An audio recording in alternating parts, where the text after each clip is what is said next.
আসসালামু আলাইকুম রহমতুল্লাহ। আজকে যে বিষয়টা নিয়ে আপনাদের মাঝে হাজির হলাম, সেই বিষয়টা হচ্ছে, আমরা জানি সমাজে প্রচলিত আছে যে এক হুব্বা নামাজ কাজা করলে, মিস করলে এক হুব্বা জাহান্নামে থাকা লাগবে, মানে 80 বছর, টোটাল 2,88,00,000 বছর জাহান্নামে থাকা লাগবে কেউ যদি এক ওয়াক্ত নামাজ মিস করে। কথাটা একবার গাজাখড়ি মিথ্যা বানোয়াট ভিত্তিহীন কথা। এটা ফাজাইলে আমলের 116 পৃষ্ঠাতে কথাটা উল্লেখিত আছে। এই কথাটা রাসূলের না, সাহাবীদের না। অথচ এই কথার কোনো ভিত্তি শরীয়তে নেই। অথচ রাসূল সাল্লাল্লাহু আলাইহি সাল্লাম খন্দকের যুদ্ধে আসরের নামাজ এবং মাগরিবের নামাজ একসাথে পড়েছেন। হাদিসটা পাওয়া যাবে বুখারীর হাদিস।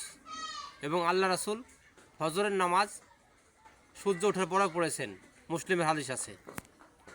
অত্র হাদিসগুলো প্রমাণিত হয় যে নামাজ দেরি হলে পড়তে হবে।